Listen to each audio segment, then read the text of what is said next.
Magandang araw sa inyong lahat. Ako si Dr. Renato Bagani, isang doktor na may 15 taon ng karanasan sa medisina. Ngayon, ating susuriin ang isang napakahalagang paksa, mahinang bato.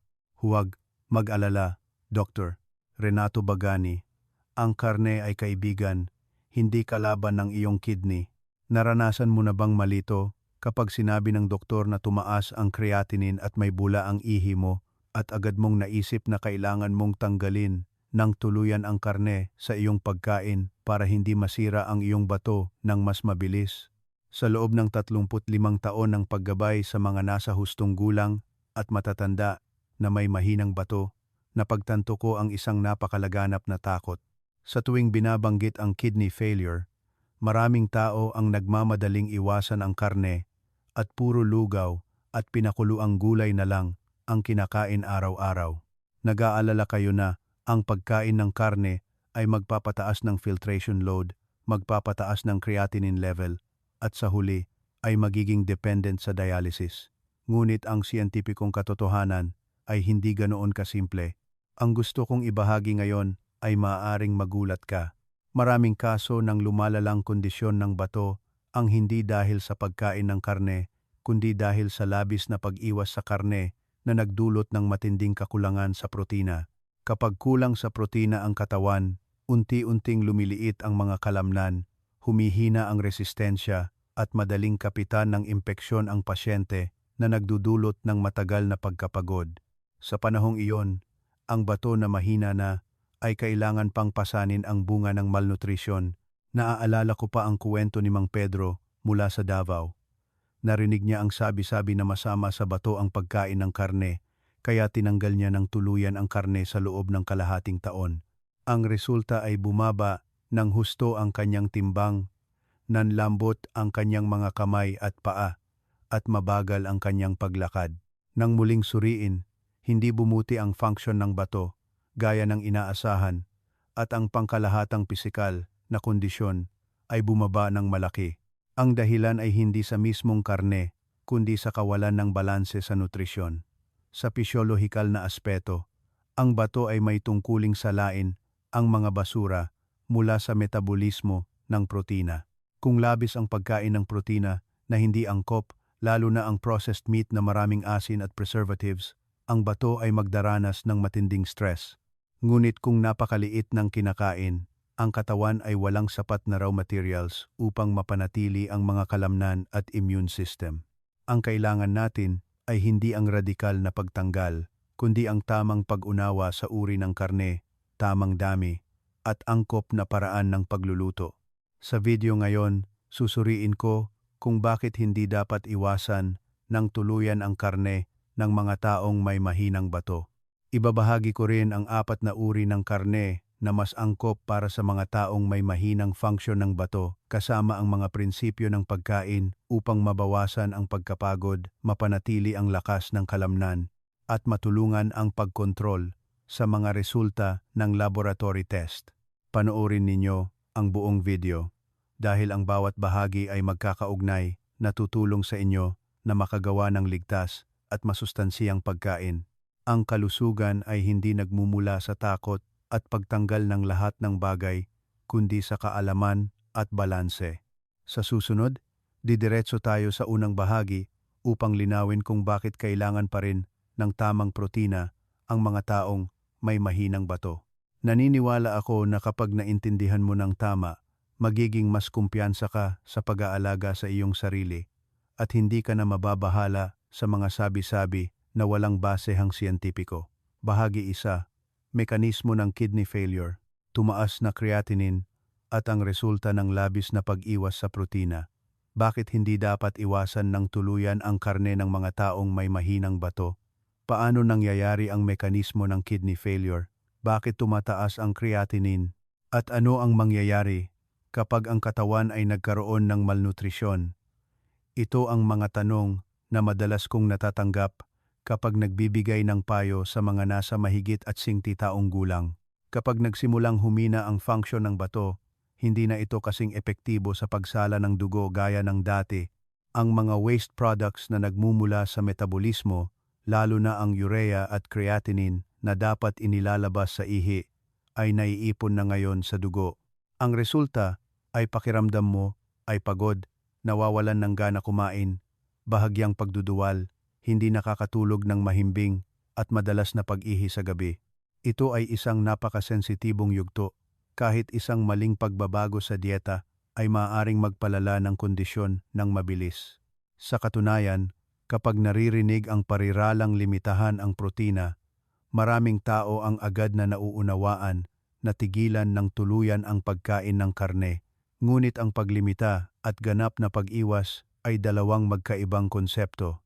Ang paglimita sa protina ay nangangahulugang pagsasaayos ng dami nito ayon sa timbang at glomerular filtration rate.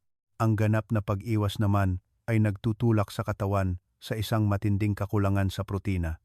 Kapag walang sapat na protina na nakukuha mula sa labas, ang katawan ay naglalabas ng sarili sa pamamagitan ng paghihiwa-hiwalay ng kalamnan upang bumawi. Ito ay nangyayari ng palihim na hindi alam ng maraming tao. Ang proseso ng paghihiwa-hiwalay ng kalamnan mismo ay lumilikha ng mas maraming metabolic products na nagpapataas ng trabaho ng bato sa pagsala at nagpapataas palalo ng creatinine level. Ibig sabihin, sa halip na protektahan ang bato, ang labis na pag-iwas ay hindi sinasadyang nagpapabigat dito. Sa mga istatistika ng medisina, humigit kumulang 30 hanggang 0.2% ng mga pasyente na may chronic kidney disease ay naospital sa malubhang malnutrisyon, hindi dahil sa labis na pagkain ng protina. Mabilis na bumaba ang kanilang timbang, lumiit ang mga kalamnan, humina ang resistensya, madaling kapitan ng impeksyon, nagbabago-bago ang presyon ng dugo, at lumalala ang sakit. Sa nephrology, may isang kasabihan na binibigyang diin na ang pasyente na may sakit sa bato ay hindi naghihina dahil sa pagkain ng tamang bahagi ng karne, ngunit maaaring manghina dahil sa matagal na kakulangan sa protina. Ang protina ang pundasyon upang mapanatili ang mga kalamnan, makabuo ng red blood cells, makapag-repair ng nasirang tissue, at mapanatili ang epektibong paggana ng immune system. Kapag kulang sa protina, humihina ang immune cells, unti-unting lumiliit ang mga kalamnan, hindi kayo makalakad ng matatag, madaling matumba, hinihingal sa kaunting galaw, at palaging pagod. Sa mga matatanda, ang pagkawala ng mas ng kalamnan ay nagdudulot din ng pagkawala ng kalayaan sa pang-araw-araw na gawain. Malaki ang epekto nito sa kanilang mentalidad at kalidad ng buhay. Hindi lang iyon, ang kakulangan sa protina ay nagpapababa rin ng kakayahan na makagawa ng mahahalagang enzyme at hormone. Ang metabolic disorder na ito ay nagiging sanhi ng hindi paggana ng buong katawan ng maayos at kailangan ng bato na harapin ang mga abnormal na pagbabago. Sa madaling salita, ang ganap na pag-iwas sa karne ay hindi isang ligtas na solusyon at maaaring palalain ang sakit ng palihim. Gayunpaman, binibigyang diin ko rin na ang labis na pagkain ng karne ay isa namang ibang sukdulan. Kapag ang dami ng protina ay lumampas sa pangangailangan, ang bato ay kailangang dagdagan ang filtration upang mailabas ang mga metabolic products na nagiging sanhi ng mabilis na pagtaas ng creatinine level. Kaya, ang mahalagang prinsipyo ay hindi ang pag-iwas sa karne, kundi ang sapat at tamang uri ng karne. Ang mga rekomendasyon sa nutrisyon para sa mga pasyente na may kidney failure sa yugto na hindi pa nagdadialysis ay karaniwang nasa humigit kumulang 0.6 hanggang 0.8 gramo ng protina bawat kilo ng timbang ng katawan bawat araw.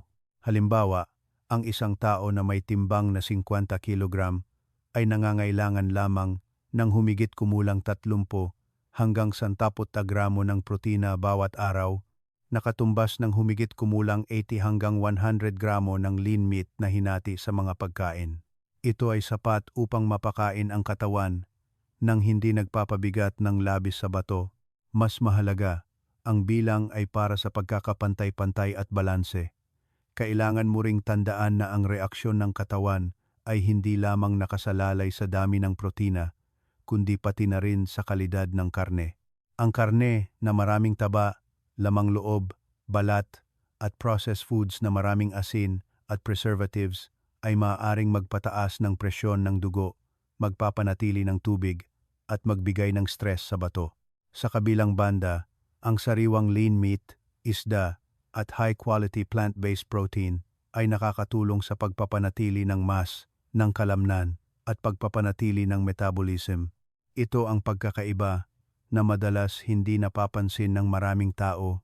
Sa susunod, sama-sama nating alamin ang 3 ginintuang prinsipyo para sa mga pasyente na may sakit sa bato upang makakain pa rin ng karne araw-araw sa siyentipikong paraan. Mas mahusay na makontrol ang creatinine, mas mahimbing na makatulog, at mas mabawasan ang pag-ihi sa gabi upang mapanatili ang matatag na kalidad ng buhay sa paglipas ng mga taon. Bahagi 2, 3 ginintuang prinsipyo upang makakain ng karne habang nababawasan ang pagpapabigat sa bato.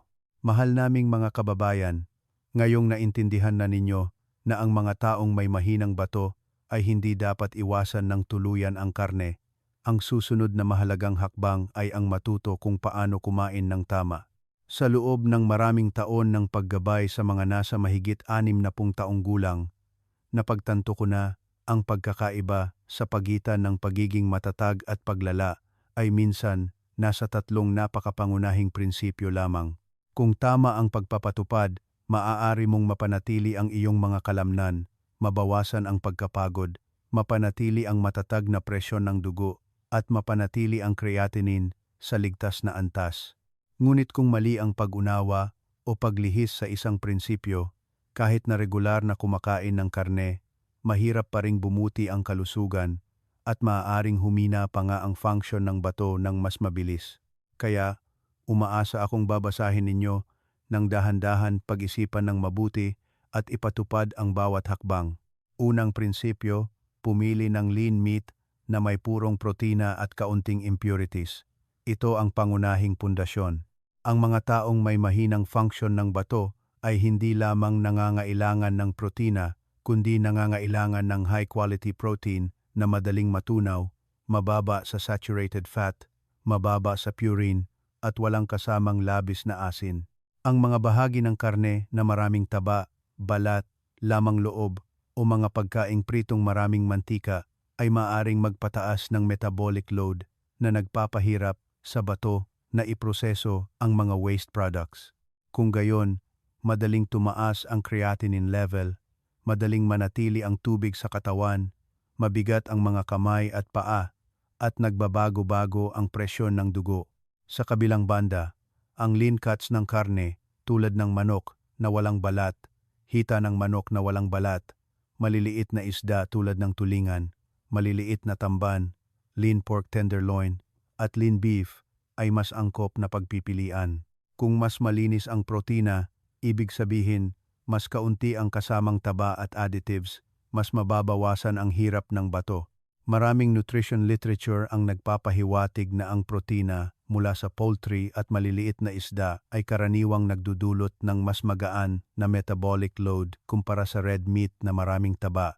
Ito ay hindi nangangahulugang ganap na tanggalin ang ibang karne, kundi upang bigyang diin ang matalinong pagpipilian sa pang-araw-araw na pagkain. Ikalawang prinsipyo, kumain ng tamang dami, hindi masyadong marami at hindi rin masyadong kaunti.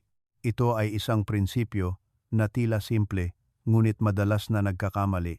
May mga tao na dahil sa takot na tumaas ang creatinine, ay kumakain lamang ng ilang maliliit na piraso sa isang araw, na nagiging sanhi ng unti-unting pagliit ng mga kalamnan at paghina ng katawan. Sa kabilang banda, may mga nag-iisip na ang lean meat ay pwedeng kainin ng marami, kaya hindi sinasadyang lumalampas sa aktwal na pangangailangan. Parehong hindi nakabubuti ang dalawang sukdulan. Ang inirerekomendang antas ay karaniwang nasa humigit kumulang 0.6 hanggang 0.8 gramo ng protina bawat kilo ng timbang ng katawan bawat araw. Halimbawa, kung may timbang kang 50 kg, ang pangangailangan mo ay humigit kumulang 30 hanggang 40 gramo ng protina bawat araw, nakatumbas ng humigit kumulang 1 hanggang 100 gramo ng lean meat na kasya lamang sa isang maliit na bahagi sa iyong palad. Ang mahalaga ay hindi lamang ang kabuuang dami, kundi pati na rin ang pantay na pamamahagi sa buong araw. Hindi dapat isama ang lahat ng karne sa isang pagkain at halos walang protina sa ibang pagkain. Kapag labis ang pagkain sa isang pagkakataon, ang bato ay kailangang iproseso ang malaking dami ng metabolic products sa maikling panahon na nagdudulot ng pansamantalang overloading. Kapag masyadong kaunti ang kinakain sa mahabang panahon, ang katawan naman ay nagkukulang. Ang pagiging katamtaman at regularidad ang susi. Ikatlong prinsipyo, magluto ng simple, kaunting asin, kaunting mantika upang mabawasan ang pasanin sa bato. Ang mismong karne ay hindi ang dahilan ng paglala ng sakit, kundi ang paraan ng pagluluto ang siyang nagpapasya. Ang mga pritong pagkain na maraming mantika, maaalat na luto, pagkain na may maraming patis, at mga pagkaing maraming pampalasa ay maaaring magpataas ng dami ng asin at taba. Sa gayon, hindi lamang pinoproseso ng bato ang mga produkto mula sa protina, kundi kailangan din nitong ayusin ang balanse ng asin at tubig sa katawan na nagiging sanhi ng madaling pagtaas ng presyon ng dugo at pamamaga ng mga kamay at paa. Dapat mong bigyan ng prioridad ang mga pamamaraan tulad ng pagpapakulo, pagpapasingaw, pagluluto ng maalat ngunit hindi sobra, pagluluto ng sabaw, pag-iihaw sa foil. Ang mga paraang ito ay nagpapanatili ng nutritional value, naglilimita sa pagbuo ng oxidizing agents kapag masyadong matagal na pinainit ang mantika at nakakatulong din sa mas magaan na paggana ng digestive system. Ang isang praktikal na karanasan na madalas kong ibahagi ay ang pagluluto ng karne kasama ang mga gulay tulad ng kalabasa, upo, patola, karot. Nagbibigay ang gulay ng fiber at bitamina na tumutulong sa madaling pagtunaw, nagpapababa ng pakiramdam ng kabusugan pagkatapos kumain at nakakatulong sa pagkontrol ng kolesterol sa dugo. Bukod dito, ang sapat na pag-inom ng tubig sa isang araw ay nakakatulong sa mas maayos na paglabas ng mga basura, ngunit kung mayroon kang matinding pamamaga o inutusan ng doktor na limitahan ang tubig, kailangan mong sundin ang personalized na tagubilin. Kung nakita mong kapaki-pakinabang ang pagbabahaging ito, mangyaring mag-comment ng numero 2 sa ibaba. Ito ang simpleng paraan para malaman kung interesado pa rin kayo at patuloy na sumusuporta sa paglalakbay na maging malusog at may kalidad na buhay araw-araw. Bahagi 3, 4 na uri ng karne na nakakababa ng creatinine at nakakabawas ng pag-ihi sa gabi. Ang unang uri ng karne na nagliligtas, manok na walang balat.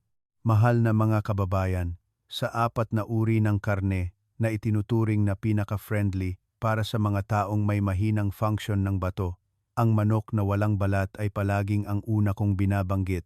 Ito ay hindi lamang isang pamilyar na pagkain sa mga Filipino household, kundi ito rin ay isang pagpipilian na madalas na inirerekomenda ng mga nephrologist at clinical nutritionist para sa mga pasyenteng may chronic kidney disease, mataas na creatinine level, madalas na pag-ihi sa gabi, o nanghihina ang katawan. Ang dahilan ay nagbibigay ang manok ng purong protina, madaling matunaw, mababa sa saturated fat, kaya nakakatulong sa bato na mabawasan ang filtration load at malimitahan ang pag-ipon ng toxins sa dugo. Maraming tao ang nag-iisip na lahat ng manok ay pareho, ngunit sa totoo lang ay may malaking pagkakaiba. Ang free-range chicken na malayang gumagalaw ay may matigas na karne, kaunting taba, kaunting tubig, at matatag na nilalaman ng protina. Samantalang ang manok na galing sa farm ay karaniwang mabilis lumaki. Mas malambot ang karne, ngunit mas maraming tubig at mas mataas ang porsyento ng taba. Para sa mga taong may sakit sa bato, ang dami ng saturated fat na kasama sa pagkain ay isang napakahalagang salik dahil ang mataas na kolesterol at mataas na presyon ng dugo ay parehong mga salik na nagpapabilis sa paghina ng bato. Sa makatuwid, ang pagpili ng free-range chicken at pagtanggal ng balat ay isang paraan upang makabuluhang mabawasan ang metabolic burden. Sa humigit kumulang 100 gramo ng manok na walang balat, mayroong halos 27 gramo ng high-quality protein. Ito ay isang uri ng protina na mabilis na hinihigop ng katawan na lumilikha ng mas kaunting waste products kumpara sa mga uri ng karne na maraming taba. Kapag mas kaunti ang waste products, hindi kailangang gumana ang bato ng tuloy-tuloy sa mataas na intensidad. Madalas kong sinasabi sa inyo na sa mahinang bato, ang mahalaga ay hindi ang kumain ng napakakaunti, kundi ang kumain ng tamang uri ng protina at tamang dami upang ang katawan ay may sapat na materyales para ayusin ang pinsala. Bakit kailangan ng mga taong may mahinang bato ng purong protina mula sa manok? Kapag humina ang function ng bato, madaling magkaroon ng muscle loss at mild anemia ang katawan. Ang mahinang kalamnan ay nagiging sanhi ng hindi matatag na paglakad, madaling matumba, mabilis mapagod, at hindi rin mahimbing ang tulog. Ang protina mula sa manok ay nakakatulong sa pagpapanatili ng mass ng kalamnan, sumusuporta sa pagbabago ng mga cells, at nakakatulong sa mas mahusay na paggaling ng katawan. Kapag mas malusog ang katawan, mas matatag ang sirkulasyon ng dugo na nakakatulong din sa bato. Naglalaman din ang manok ng B vitamins, zinc, at iron. Ang mga micronutrients na ito ay sumusuporta sa pagbuo ng dugo at nagpapalakas ng immune system, kaya nababawasan ang pagkahilo at pagkapagod kapag nagbabago ng posisyon. Sa mga taong madalas umihi sa gabi, kapag nabigyan ng sapat na enerhiya at tamang protina ang katawan, bumubuti rin ang tulog dahil hindi na nanghihina ang katawan sa gabi. Ang isang tanong na madalas kong natatanggap ay kung bakit kailangan tanggalin ang balat ng manok. Ang balat ng manok ay naglalaman ng malaking dami ng saturated fat at cholesterol. Ang mga sangkap na ito ay maaaring magdulot ng hindi gaanong pagiging elastiko ng mga ugat at pagtaas ng presyon ng dugo. Samantalang ang mataas na presyon ng dugo ay ang pangunahing sanhi ng mabilis na paghina ng function ng bato. Maging ang malusog na tao ay dapat limitahan ang madalas na pagkain ng balat ng manok, lalo na ang mga may mataas na creatinine level. Kaya, dapat lang kayong gumamit ng breast o thigh part na walang balat upang protektahan ang inyong mga ugat at bato. Tungkol sa pagluluto, ang karne ay mabuti, ngunit kung mali ang pagluluto, nababawasan din ang benepisyo. Dapat mong bigyan ng priority ang pagpapakulo, pagpapasingaw, pagluluto ng maalat ngunit hindi sobra, pagluluto ng sabaw o pag-iihaw sa foil, iwasan ang deep frying o masyadong maalat na pampalasa. Ang mga simpleng luto, tulad ng pinakuluang manok na walang balat na sinawsawan ng kaunting inihaw na asin, manok na steamed na may luya at tanglad, manok na hiniwa na may halo-halong gulay at sibuyas. Ang chicken soup na may upo o sayote ay angkop para sa mga taong may mahinang bato kung tama ang pag-aayos ng pampalasa. Ang simple at malinis na pagluluto ay hindi lamang nakakatulong sa bato na gumana ng mas madali, kundi nagpapanatili rin ng natural na nutritional value ng pagkain. Naalala ko ang isang kaso ng isang 21 taong gulang na Ginoo. Pagkatapos ng pagsusuri sa dugo, nalaman na tumaas ang kanyang creatinine sa humigit kumulang 170 micromole liter. Dahil sa labis na pag-aalala, kusang loob siyang ganap na umiwas sa karne at kumakain lamang ng lugaw na may gulay. Pagkalipas ng 3 buwan, bumaba ang kanyang timbang ng humigit kumulang 6 kilogram. Halatang humina ang kanyang mga kalamnan, kailangan niyang umakyat sa hagdan na kumakapit at hindi mahimbing ang kanyang tulog.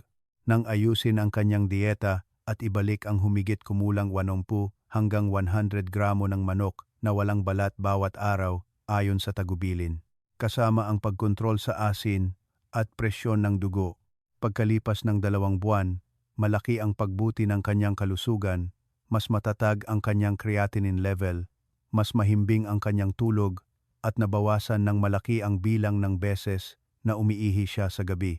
Ipinapakita ng kuwentong ito na ang labis na takot ay minsan mas nakakasama kaysa sa mismong sakit.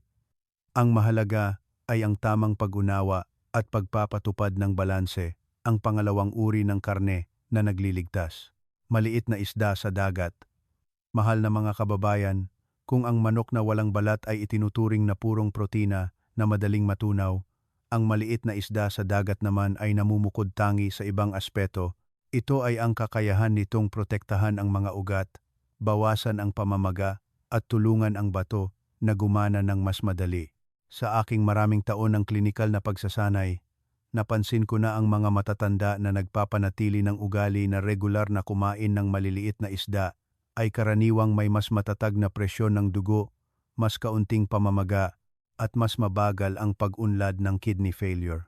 Maraming nutrition at cardiology literature ang nagtatala rin na ang grupo ng mga taong regular na kumakain ng isda ay may mas mababang insidente ng cardiovascular disease at chronic kidney disease kumpara sa mga taong bihira kumain ng isda. Ang pangunahing punto ay nasa omega-3 fatty acids, isang uri ng healthy fat na may partikular na mahalagang papel sa cardiovascular system at sa bato. Bakit ang maliliit na isda sa dagat ay angkop para sa mga taong may mahinang bato? Ang standout feature ng mga isda tulad ng maliliit na tamban, dilis at tulingan ay ang kanilang mataas na nilalaman ng omega-3. Ito ay isang taba na may epekto sa pagbabawas ng inflammatory response sa katawan, kabilang ang kidney tissue at ang mga ugat na nagbibigay ng dugo sa bato. Kapag nagpapatuloy ang chronic inflammation, unti-unting nasisira ang istruktura ng glomeruli, bumababa ang filtration rate, at tumataas ang creatinine level. Ang tamang pagdagdag ng omega-3 ay nakakatulong sa katawan na ayusin ang proseso ng pamamaga. Sa gayon, ang kidney tissue ay bahagyang napoprotektahan. Hindi lang iyon, ang omega-3 ay nakakatulong din na gawing mas malambot ang mga pader ng ugat, pinapabuti ang sirkulasyon ng dugo, at nakakatulong sa pagkontrol ng presyon ng dugo. Para sa mga nasa mahigit 60 taong gulang, ang mataas na presyon ng dugo ang pinakamabilis na nagpapabilis sa paglala ng kidney failure. Kapag mas mahusay na kontrolado ang presyon ng dugo, nababawasan din ang stress sa bato. Ang regular na pagkain ng maliliit na isda sa dagat ng 2 hanggang 3 beses sa isang linggo sa katamtamang dami ay makakatulong na natural na bumaba ang presyon ng dugo at mabawasan ang pakiramdam ng bigat sa binti sa umaga. Isang napakahalagang punto ang mas ligtas ang maliliit na isda sa dagat kaysa sa malalaking isda. Kung mas malaki ang isda at mas matagal itong nabuhay, mas mataas ang panganib ng pag-ipon ng mercury at mabibigat na metal. Ang mga uri tulad ng swordfish o tuna ay maaaring magbigay ng karagdagang pasanin sa atay at bato kung labis ang paggamit. Samantalang ang maliliit na isda na may maikling life cycle ay mas kaunti ang naipon na toxins, kaya angkop sila para sa mga taong may mahinang function ng bato. Ito rin ang dahilan kung bakit maraming nutrition expert ang nagpapayo na bigyan ng priority ang maliliit na isda sa halip na malalaking isda. Bukod sa omega-3, ang maliliit na isda sa dagat ay nagbibigay din ng vitamin D, iodine, selenium, kasama ang madaling matunaw na protina. Ang mga micronutrients na ito ay sumusuporta sa pagbuo ng dugo, nagpapalakas ng resistensya, at nakakatulong sa katawan na mabawasan ang pagkapagod. Kapag mas malusog ang katawan, mas mahimbing din ang tulog sa gabi kaya maaaring unti-unting bumaba ang bilang ng pag-ihi sa gabi. Sa humigit kumulang 100 gramo ng maliliit na isda sa dagat, mayroong halos 20 gramo ng protina, sapat na dami ng protina upang mapakain ang katawan nang hindi lumilikha ng labis na metabolic waste products. Gayunpaman, ang mahalaga ay hindi lamang kung anong isda ang kakainin, kundi kung paano ito lutuin. Upang maprotektahan ang bato, dapat mong bigyan ng priority ang pagpapasingaw na may luya, pagluluto ng maalat, ngunit hindi sobra na may paminta at kaunting luyang dilaw, pag-iihaw sa foil kasama ang mga gulay, pagluluto ng sabaw na may upo o kamatis. Ang mga paraan ng pagluluto na ito ay nagpapanatili ng nutrients at naglilimita sa pagbuo ng oxidizing agents mula sa mantika. Dapat mong iwasan ang deep frying, masyadong maalat na pampalasa o pagluluto na may maraming patis dahil ang mataas na dami ng asin ay magdudulot ng pagpapanatili ng tubig sa katawan at pagtaas ng presyon ng dugo. Ang isang pagkain na maganda para sa bato ay dapat na may kasamang berdeng gulay tulad ng mustasa, kalabasa, o simpleng pinakuluang gulay upang makadagdag ng fiber, makatulong sa pagtunaw, at makabawas sa pag-absorb ng taba. Kapag mas magaan ang digestive system, mas nababawasan din ang trabaho ng bato. Madalas kong pinapayuhan kayo pagkatapos ng humigit kumulang 2 linggo ng regular na pagdaragdag ng maliliit na isda, na obserbahan ang inyong sarili. Sa umaga tingnan kung namamaga pa rin ang mga binti, sa gabi kung madalas pa rin bang bumangon para umihi, paano nagbabago ang presyon ng dugo bago matulog at paggising. Nababawasan ba ang pakiramdam ng pagkapagod o pagkahilo sa kaunting galaw? Ang katawan ng matatanda ay medyo tapat sa pagtugon kung makikinig tayo. Kapag unti-unting bumuti ang maliliit na senyales, iyon ay isang senyales na tama ang direksyon. Ang pangatlong uri ng karne na nagliligtas, lean pork tenderloin sa mga Filipino household. Marahil ay walang karne na kasing pamilyar ng baboy dahil sa pagiging masyadong pamilyar. Kapag nalaman na humina ang function ng bato, maraming tao ang madalas na pinipiling radikal na tanggalin ang baboy mula sa kanilang pagkain. Ang pag-aalala na iyon ay hindi walang batayan kung pinag-uusapan natin ang taba ng baboy, balat ng baboy, ham, sausage, hotdog o mga karne na inasinan. Gayunpaman, kung alam mo kung paano pumili ng tamang lean tenderloin at lutuin ito ng simple, ang baboy ay maaaring maging isang medyo ligtas at kinakailangang pinagmumulan ng protina para sa mga matatanda na may mahinang bato. Sa edad na mahigit 60, hindi lang kailangan ng katawan ang paghihigpit sa pagkain, kundi kailangan din itong bigyan ng tamang nutrisyon upang mapanatili ang lakas at kaisipan. Bakit dapat bigyan ng priority ang lean pork tenderloin? Ito ang pinakamababa sa taba sa baboy. Ang istruktura ng karne ay malambot, madaling matunaw. Sa humigit kumulang 100 gramo ng lean tenderloin, mayroong halos 21 gramo ng protina at humigit kumulang 3 gramo lamang ng taba. Ang proporsyon na ito ay medyo balanse na nakakatulong sa katawan na makakuha ng sapat na nutrients nang hindi lumilikha ng labis na metabolic products na nagpapahirap sa bato. Madalas kong sinasabi sa inyo na ang mahalaga ay hindi ang ganap na pagtanggal ng protina, kundi ang pagpili ng malinis, mababang taba at sapat na protina. Kapag humina ang bato, kung matagal na kulang sa protina, mabilis na liliit ang mga kalamnan, humihina ang resistensya at patuloy na mapapagod ang tao. Sa kabilang banda, kung labis ang pagkain ng protina na may taba, labis nagagana ang bato. Ang balansa ang susi. Bukod sa protina, ang lean pork tenderloin ay nagbibigay din ng vitamin B1 at B6. Ang dalawang B vitamins na ito ay kasama sa proseso ng metabolismo ng enerhiya na nakakatulong na mabawasan ang pakiramdam ng pagkapagod, pananakit at sumusuporta sa paggana ng nervous system.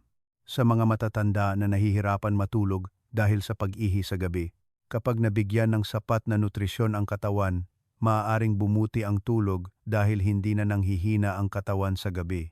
Marami na akong nakasalamuha na mga kaso na pagkatapos ayusin ang rasyon ng protina ng tama, kabilang ang lean tenderloin na ginamit sa tamang dami, malaki ang pagbaba ng pagkapagod at pagkahilo.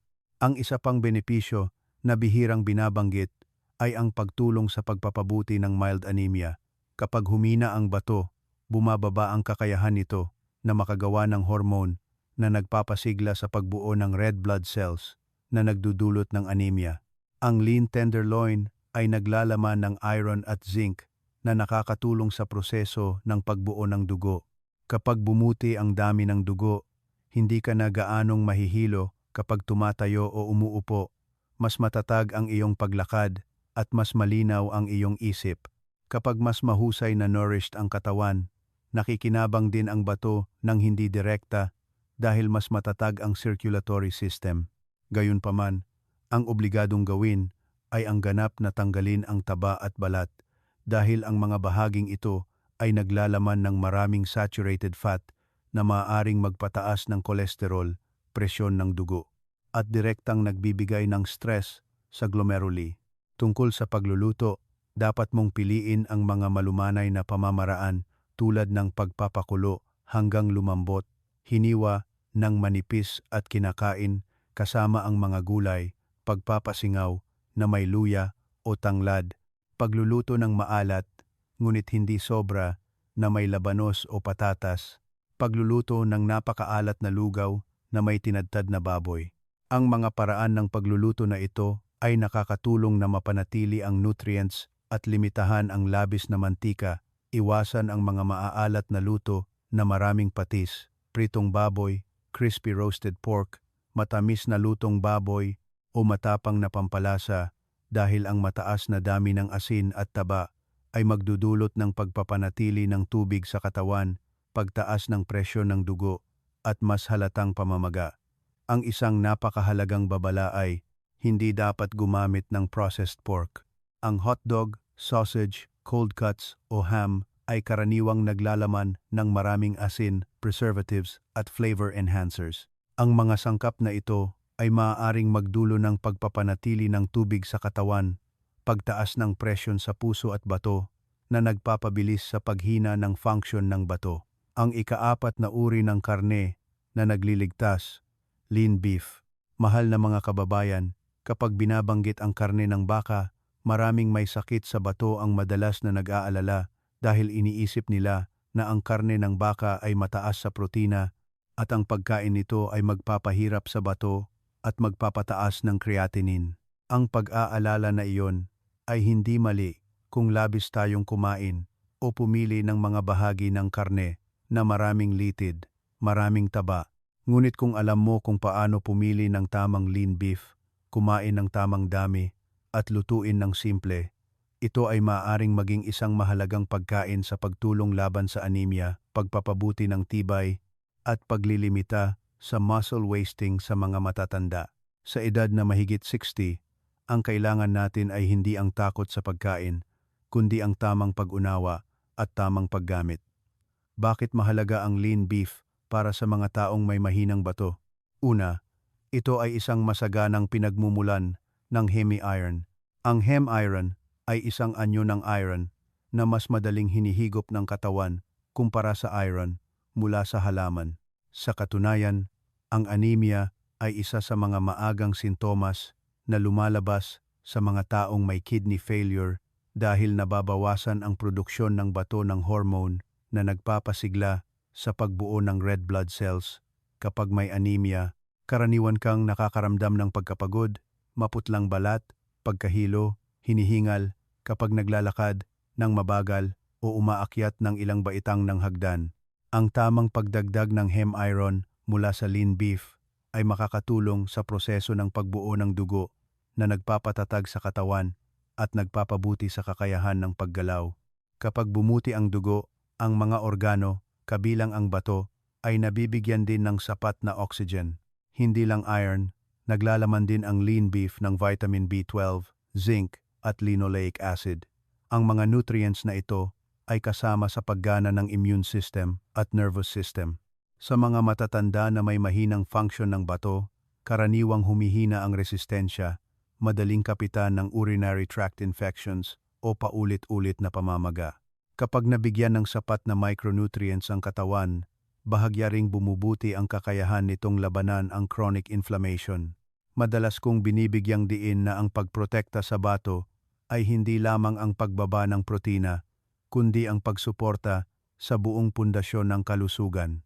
Dahil kapag mas malusog ang katawan, nakikinabang din ang bato ng hindi direkta. Ang protina sa lean beef ay high-quality protein na may magandang biological value na nakakatulong na mapanatili at maibalik ang mga kalamnan. Ang mga taong may mahinang bato kung labis na naghihigpit sa pagkain sa mahabang panahon ay madaling magkaroon ng muscle wasting. Kapag lumiit ang kalamnan, nahihirapan kang maglakad, mas mabagal ang reaksyon, tumataas ang panganib ng pagkahulog at mas mahirap ang tulog. Kapag napapanatili ang mga kalamnan, mas matatag ang sirkulasyon ng dugo, nababawasan ang pagkapagod, at mas matatag din ang isip. Gayunpaman, ang mahalaga ay ang pagkain ng tamang dami.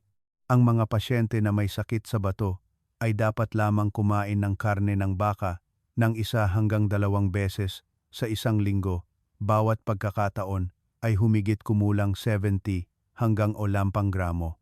Depende sa kondisyon ng katawan at payo ng doktor, dapat bigyan ng priority ang mga bahagi tulad ng beef tenderloin, malambot na binti o flank na walang litid at taba. Ang paraan ng pagluluto ay nagpapasya rin ng benepisyo o pasanin.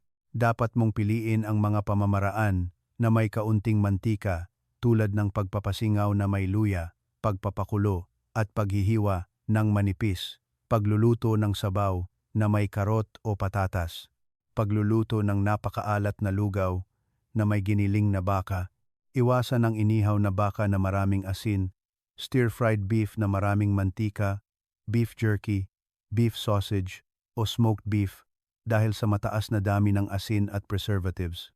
Maaaring magdulot ng pagpapanatili ng tubig sa katawan, pagtaas ng presyon ng dugo, at karagdagang pasanin sa bato.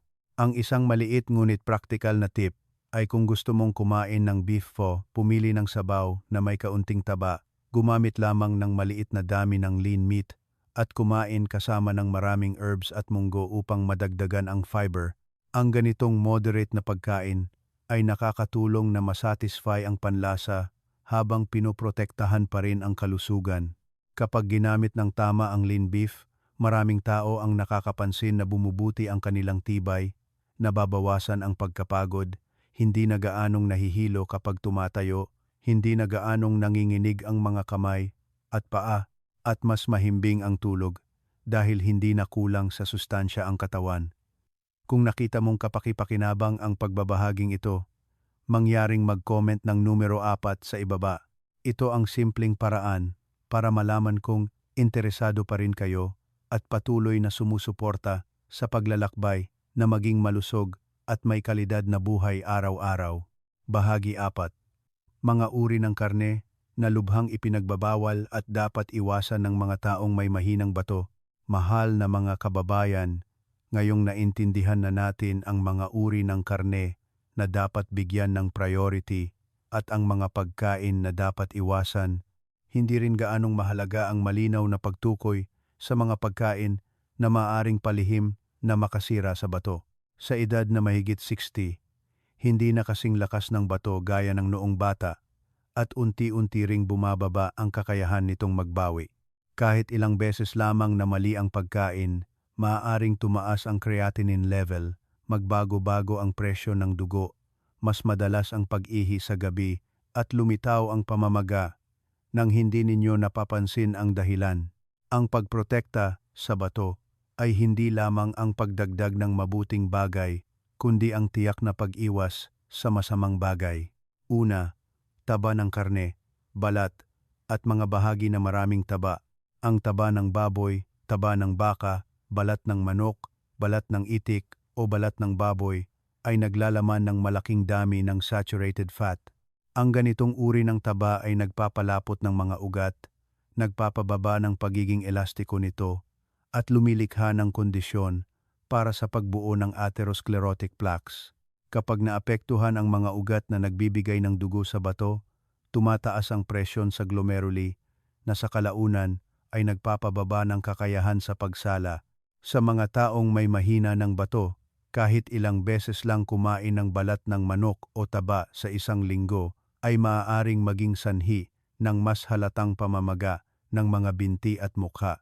Lumilitaw ang pakiramdam ng bigat sa likod. Ang saturated fat ay nagpapabilis din ng palihim na pamamaga sa loob ng mga ugat na unti-unting nagpapababa ng glomerular filtration rate. Kaya, kapag nagluluto ng anumang uri ng karne, ang ganap na pagtanggal ng taba at balat ay hindi pagiging istrikto kundi kailangan. Pangalawa, lamang loob ng hayop.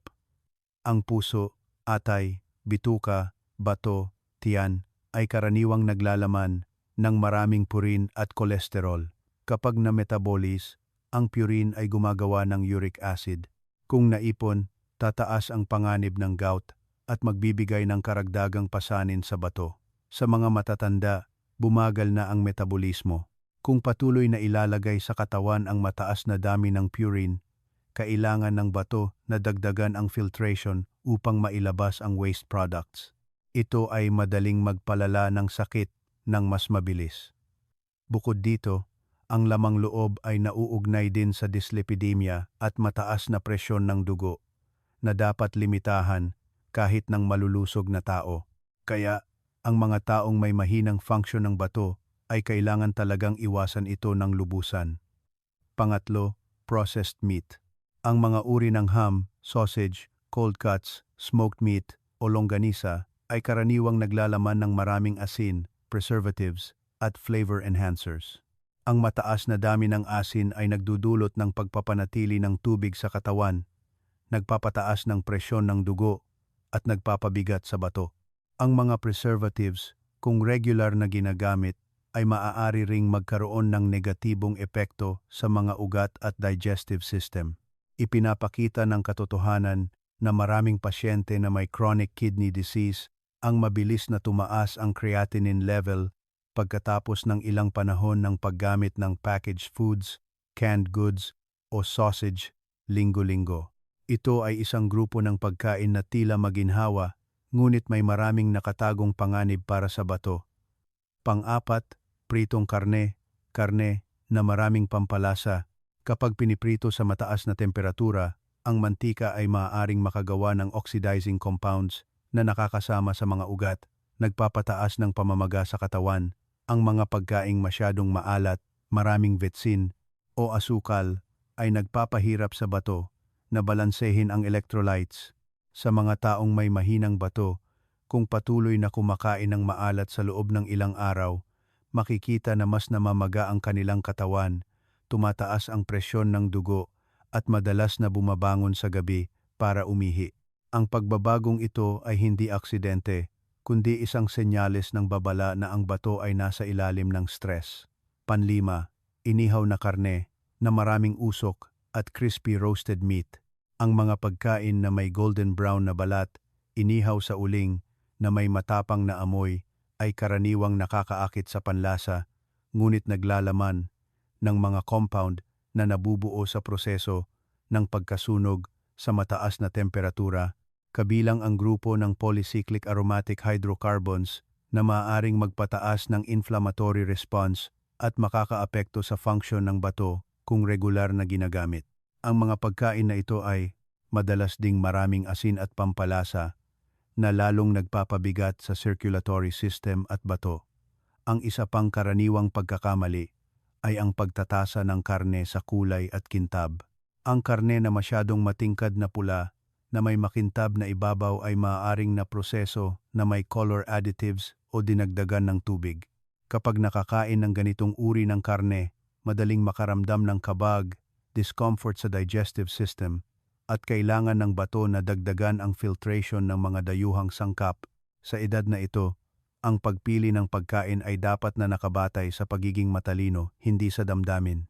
Bahagi 5. Isang siyentipikong 7 araw na meal plan upang mabawasan ang creatinine at pag-ihi sa gabi.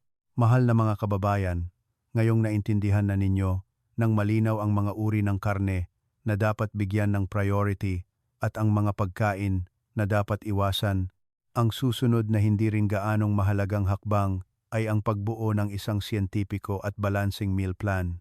Sa mga taong may mahinang bato, hindi sapat ang pagkain ng tamang uri. Kailangan din itong kainin ng tama, sa tamang oras at sa tamang dami. Ang bato, na humina na ang kakayahan sa pagsala, kung labis nating kakainin ang protina sa isang pagkain o ulitin ang isang uri ng karne sa loob ng maraming araw, ang organ na ito ay kailangang gumana ng mas mabigat.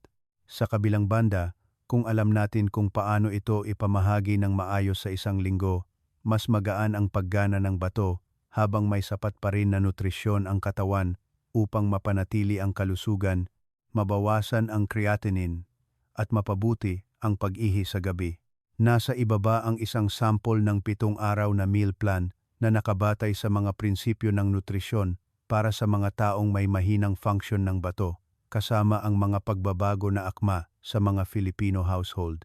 Araw 1, manok na walang balat, Sa tanghali, maaari kang kumain ng pinakuluang manok na walang balat o steamed chicken na may luya upang mapanatili ang lambot at madaling matunaw. Sa gabi, dapat kumain ng chicken soup na may upo o sayote. Ang manok ay nagbibigay ng medyo purong protina, kaunting taba, na nakakatulong sa katawan na makabawi ng enerhiya at mabawasan ang pakiramdam ng pagkapagod na karaniwang nararanasan ng mga matatanda. Araw-dalawa, maliliit na isda sa dagat. Sa tanghali, maaring tulingan na niluto ng maalat ngunit hindi sobra na may luyang dilaw. Sa gabi, steamed dilis na may luya na kinakain kasama ng pinakuluang gulay. Ang maliliit na isda ay maraming omega-3 na nakakatulong sa pagbabawas ng pamamaga, pagpapabuti ng sirkulasyon, at nakakatulong sa pagpapanatili ng presyon ng dugo. Kapag matatag ang presyon ng dugo, nababawasan din ang stress sa glomeruli. Araw-3, lean pork tenderloin. Sa tanghali, pinakuluang tenderloin na hiniwa ng manipis na kinakain kasama ng lettuce o mustasa. Sa gabi, kalabasa soup na may lean tenderloin. Ang bahaging ito ng karne ay naglalaman ng vitamin B1 na nakakatulong sa mas mahusay na metabolismo ng enerhiya, sumusuporta sa nervous system at maaaring makatulong na mabawasan ang pakiramdam ng pagkapagod dahil sa kakulangan sa tulog dahil sa pag-ihi sa gabi. Araw-4, maliliit na isda sa dagat o manok. Sa tanghali, maaaring pumili ng inihaw na maliit na tamban o steamed chicken na may luya. Sa gabi, ginayat na manok na may halo-halong herbs at sibuyas na niluto ng simple at kaunting mantika. Ang pagiging flexible sa pagpili ay nakakatulong na hindi magsawa sa pagkain, ngunit tinitiyak pa rin ang mga prinsipyo ng pagiging simple. Araw-5, lean beef. Sa tanghali, lugaw na may tinadtad na baka na niluto ng maalat ngunit hindi sobra upang madaling matunaw. Sa gabi, beef soup na may karot o upo. Ang lean beef ay nagbibigay ng heme iron na nakakatulong sa pagpapabuti ng anemia, na nakakatulong na mabawasan ang pagkahilo at mapataas ang tibay sa kaunting galaw. Araw-6, lean pork tenderloin. Sa tanghali, steamed na may tanglad upang makagawa ng natural na aroma. Sa gabi, niluto ng maalat ngunit hindi sobra na may labanos. Ang regular na pag-uulit ng tenderloin ay nakakatulong na mapanatili ang enerhiya nang hindi nagpapabigat sa bato. Araw-7, flexible na pagpipilian sa pagitan ng manok o maliliit na isda. Sa tanghali, steamed o pinakuluang manok. Sa gabi, tulingan na may kamatis o gulay. Sa weekend, dapat kumain ng magaan at simple upang may oras ang katawan na mag-adjust. Kapag ipinapatupad ang biting araw na meal plan na ito, kailangan mong tandaan ang ilang mahahalagang prinsipyo. Una, ang dami ng karne, bawat araw, ay dapat manatili sa humigit kumulang 100 hanggang 100 gramo, kung ang timbang ay humigit kumulang 0.2 kilogram, depende sa kondisyon ng katawan at payo ng doktor. Pangalawa, hindi dapat kumain ng maraming karne sa gabi dahil sa gabi ay nagsasala pa rin ang bato na madaling magpapalala sa pag-ihi sa gabi. Pangatlo, laging pagsamahin sa berdeng gulay tulad ng upo, sayote, kangkong, pechay, upang makadagdag ng fiber, makatulong sa pagtunaw, at mabawasan ang pag-absorb ng taba. Pang-apat, uminom ng sapat na tubig, ayon sa pangangailangan ng katawan, ngunit huwag labis, lalo na kung namamaga o pinapayuhan na limitahan ang tubig. Panlima, panatilihin ang isang diet na mababa sa asin dahil ang asin ay isang salik na nagpapataas ng presyon ng dugo at nagpapanatili ng tubig na direktang nagbibigay ng stress sa bato.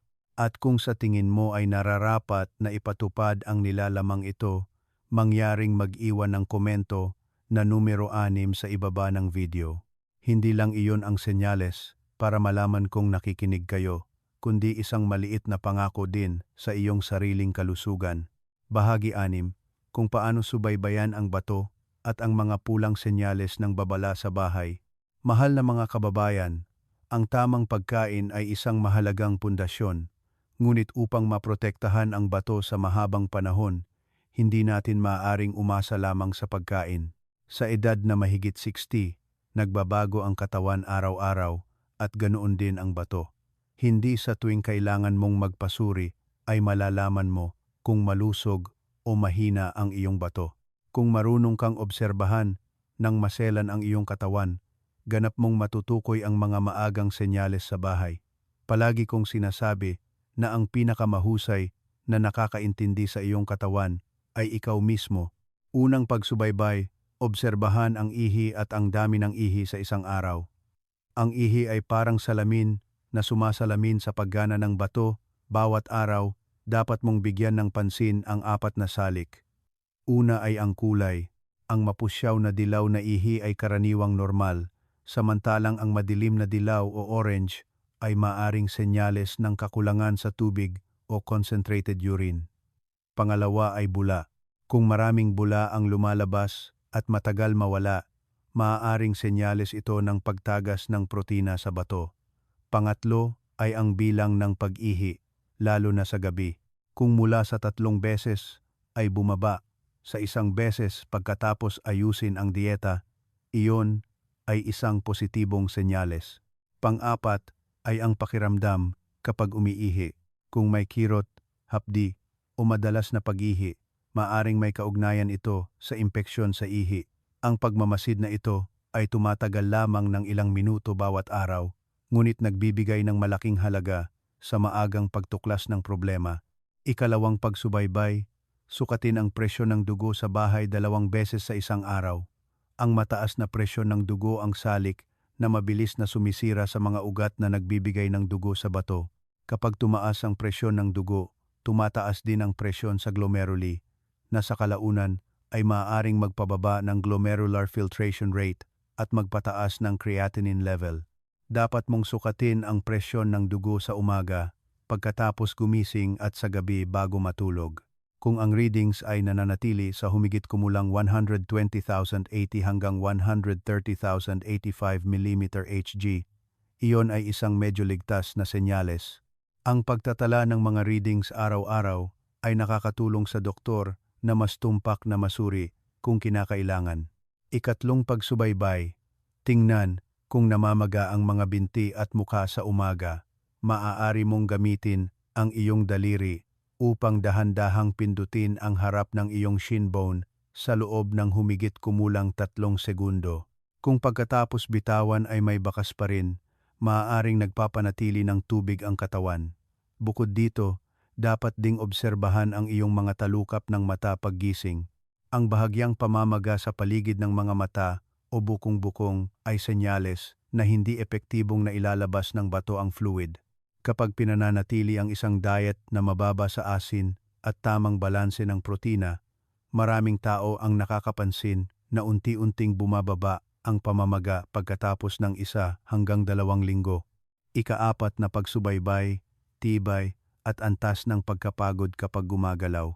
Kung sa tingin mo ay nababawasan ang pagkapagod sa paglalakad, hindi na gaanong hinihingal sa pag-akyat ng hagdan, mas matatag sa umaga, at mas mahimbing ang tulog, iyon ay senyales na mahusay na nakakaangkop ang katawan sa bagong regimen.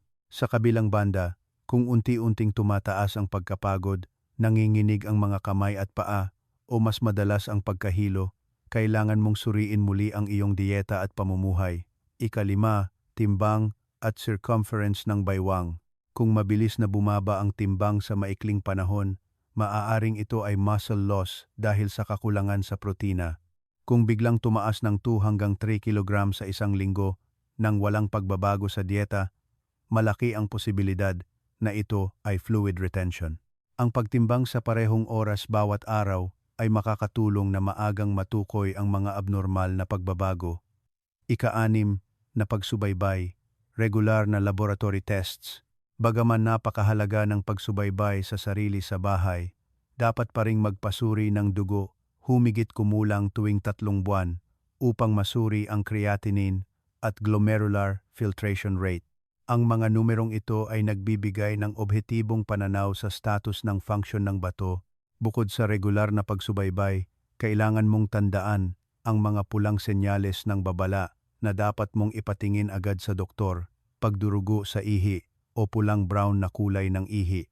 Kapansin-pansing pagbaba ng dami ng ihi sa loob ng 1 hanggang 2 araw, generalized swelling, hirap sa paghinga, matinding pagkapagod, patuloy na mataas na presyon ng dugo na hindi makontrol o matinding pananakit ng likod sa bahagi ng bato. Ang mga sintomas na ito ay maaaring magpahiwatig na ang bato ay may malubhang problema at kailangan ng agarang medikal na atensyon. Mahal na mga kababayan, ang bato ay hindi gumagawa ng ingay tulad ng puso o tiyan. Tahimik itong gumagana at tahimik din itong humihina kung tayo ay pabaya, kung marunong tayong makinig sa ating katawan araw-araw. Hindi lamang ninyo napoprotektahan ang inyong bato, kundi napapanatili ninyo rin ang inyong pagiging proactive sa pangangalaga sa sarili. Sa pagtanda, ang pagiging matalino at disiplinado sa pagsubaybay sa kalusugan ang pinakamahalagang regalo na maibibigay ninyo sa inyong sarili. At kung patuloy kayong nakikinig hanggang dito, nais kong anyayahan kayong mag-iwan ng numero 8 sa section ng komento. Ito ang magiging paraan para malaman kung nakakuha kayo ng mahahalagang kaalaman at nakita ninyo itong kapaki-pakinabang. Mahal na mga kababayan, sama-sama tayong naglakbay mula sa pag-aalala na makakasama sa bato ang pagkain ng karne tungo sa pag-unawa na ang pang-araw-araw na pagkain ng pamilya, kung pipiliin ng tama, ay maaaring maging isang natural na gamot na nagpapalusog sa bato sa paglipas ng mga taon.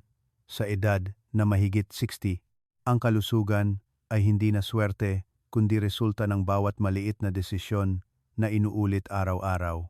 At sa pagkain, nagsisimula ang mga desisyong iyon.